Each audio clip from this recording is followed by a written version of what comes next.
Hello दोस्त, अस्सलाम वालेकुम रहमतुल्लाहि व बरकातुहू। भाई आज मैं कुछ मुंबई के बारे में बताना चाहता हूँ। हिंदुस्तान का कोई भी हिंदुस्तानी जो हिंदुस्तान के कोने कोने में रहने वाले लोग हैं, हर एक की ख्वाहिश होती है कि मुंबई आकर के कभी न कभी हम देखें। पर जो लोग आते हैं, आना चाहते हैं, कुछ लोगों की समस्या है, लोग समझ नहीं पाते कि हम जावें तो कहाँ जावें, कैसे रहें, क्या देखें। तो मैं बहुत मोटे मोटे में कुछ लोगों को कोई जानकारियाँ घूमने के बारे में बताऊँगा। जो लोग घूमने के ख्वाहिशमंद हैं मुंबई के अंदर, मैं दो तरीके से बताऊंगा। एक तो जो है आपको ये बताऊंगा कि आप कहाँ कहाँ घूमें, और दूसरा ये बताऊंगा कि आप कैसे कहाँ कहाँ रहें। ठीक है भाई, बहुत संक्षेप में मैं ये वीडियो बनाऊंगा, बहुत लंबी नहीं बनाऊंगा। भाई हमारी घूमने की जो जगह मुंबई के अंदर है, सबसे पहले तो आप समझ लीजिए कि जो है आप मुंबई का वीटी स्टेशन, जो बहुत ही खूबसूरत जगह है, जिसको लोग विक्टोरिया के नाम से भी जानते हैं। पुराने ज़माने में उसका नाम विक्टोरिया टर्मिनस होया करता था और शॉर्टकट में उसे वीटी स्टेशन कहते थे। जो वर्तमान में आज उसका नाम छत्रपति शिवाजी महाराज टर्मिनस है।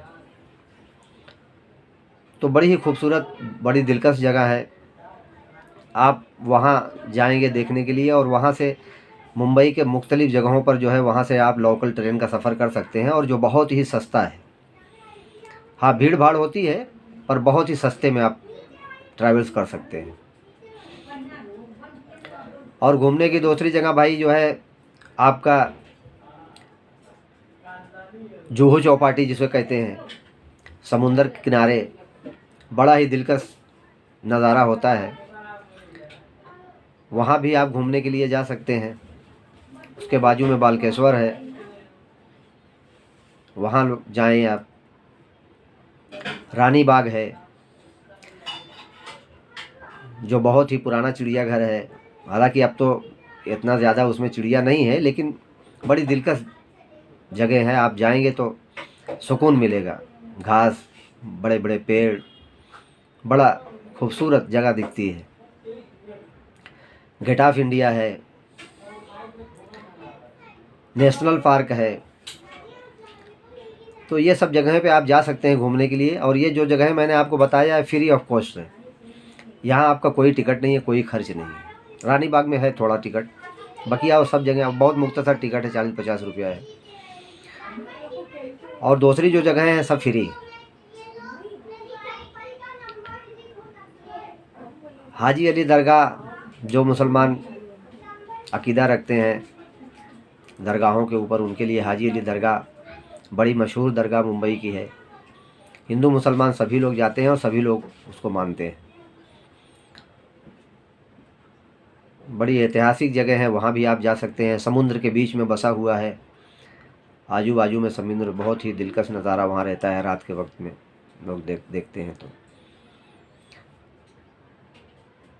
वैसे ही हमारे हिंदू भाई हैं, सिद्धि विनायक मंदिर बड़ा ही मशहूर मंदिर है, तो वहाँ भी लोग घूमने के लिए जा सकते हैं। मुम्मा देवी मंदिर जो कालवा देवी में है, बड़ा मशहूर मंदिर वो भी है, वहाँ भी लोग जाते हैं, अपनी आस्था के मुताबिक पूजा पाठ करते हैं। तो आप वहाँ भी जा सकते हैं। ये मोटी मोटी चीज़ें भाई मैंने आप लोगों को घूमने के लिए बता दिया कि आप वहाँ जा कर के घूमें। अब रह गया सवाल कि जो जो हजरात पहली मर्तबा यहाँ मुंबई में आते हैं वो रहें कहाँ। सवाल ये है कि जो लोग आते हैं रहने के, कोई आदमी जिसका कोई नहीं है, जो कुछ जानते नहीं, उनको आने के बाद रहने की समस्या सबसे बड़ी है। भाई जिन हजरात के पास बेशुमार दौलत है, उसका तो कोई मसला नहीं, वो तो घर पे बैठे बैठे जहाँ चाहेगा होटल बुक करा लेगा, और होटल में रुकेगा और खाएगा, घूमेगा और चला जाएगा। और ऐसे लोगों के लिए घूमने की जगह भी अलग हैं। लोग हेलीकॉप्टर में भी घूमते हैं, जो पूरी मुंबई का शहर 15 मिनट में करवा देते हैं। 15 मिनट, 20 मिनट, 1 घंटे में 10,000 से लेकर के 40,000 तक लगता है। हम तो नहीं गए हैं, हमने सुना है। इसी तरीके से एसलवर्ड है, वाटर पार्क है, और भाई ये सब जगहें जो है पैसे पैसे वालों के लिए है, वहाँ खर्च बहुत है। मेरा जहाँ तक तजर्बा है कि 1500-2000 टिकट होएगा। अब एक आम जनरल आदमी तो इतना टिकट का पैसा खर्च नहीं कर सकता है, क्योंकि घूमने के लिए इंसान आता है तो बीवी बच्चे 2 4 6 लोग साथ में हो जाते हैं। अगर 6 आदमी है तो 12,000 रुपये का टिकट ही ले लेंगे, तो और क्या करेंगे। तो ऐसे लोगों के लिए तो भाई ऐसी जगह जाना नहीं है होता है। मैंने ये नॉर्मल आदमियों के लिए बताया जो है। अब सवाल ये है कि नॉर्मल आदमी जो आते हैं वो आने के बाद भाई मैं उनको रहने के भी बारे में बता दूं। सवाल ये होता है कि अगर यहाँ हम रहना चाहें तो कैसे हम रह सकते हैं। अब एक तो ये है कि भाई कोई बंदा सिर्फ 3 दिन 4 दिन के लिए आया है, उसके लिए तो मुनासिब ये है कि कहीं भी आवे, कहीं किसी गेस्ट हाउस में जावे, और हर पर डे का किराया होता है 500 से लेकर के 2000 3000 तक है, 4000 5000, जैसे आप गेस्ट हाउस चूज़ करेंगे आपको सस्ता महंगा सब मिल जाएगा। आप उसमें 2 दिन 3 दिन रह लें और बकिया घूम लें। दिन भर पूरा घूमें, रात में आए अपने घर में रहे, होटल में खाएं और सो जाए, चले जाएं, उसके बाद अपने घर को चले जाएं। लेकिन जो हजरात यहाँ मुंबई में घूमने के लिए इस निस्बत से भी बहुत सारे लोग आते हैं कि चलो भाई हम वहाँ चलेंगे कुछ दिन। यहाँ डॉक्टर का मामला बहुत बेहतरीन है, लोग हिंदुस्तान के हर कोने से लोग इलाज करने के लिए यहाँ आते हैं। तो डॉक्टर की यहाँ फ़ीस थोड़ा खर्च ज़्यादा है, पर इलाज यहाँ अच्छा होता है। तो बहुत सारे लोगों के जहन में होता है कि हम जाएंगे वहाँ, कुछ डॉक्टरों को भी दिखा लेंगे, कुछ दिन रह करके घूम भी लेंगे। ऐसे हजरात के लिए मुनासिब है कि वो आकर के किराए का मकान ले लें 1 मंथ के लिए।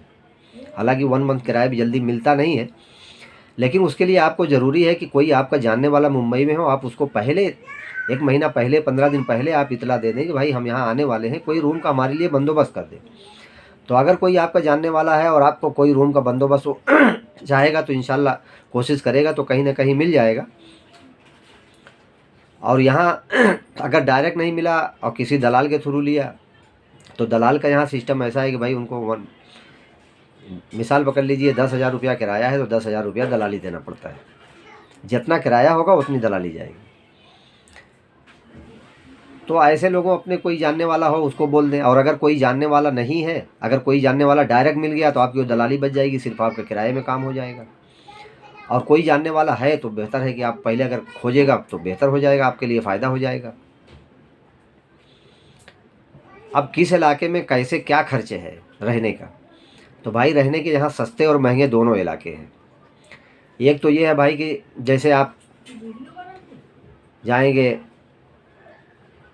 आपका कुलाबा इलाका है, बांद्रा है, दादर इलाका है, परेल है, ये सब इलाके बहुत महंगे हैं। वहाँ आप मंथली किराया पे लेने जाएंगे तो कितना भी कम नहीं तो 40 50 60 हज़ार मंथली किराया आएगा।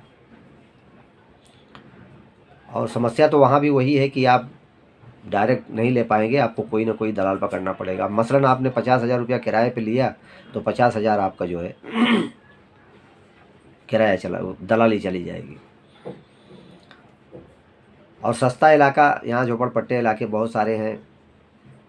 आपका साइन है, गोयंडी है, बानकुर्द है, ये बहुत सारे इलाके ऐसे हैं जो झोपड़पट्टी वाले इलाके हैं, वहाँ सस्ते में किराए मिल जाता है।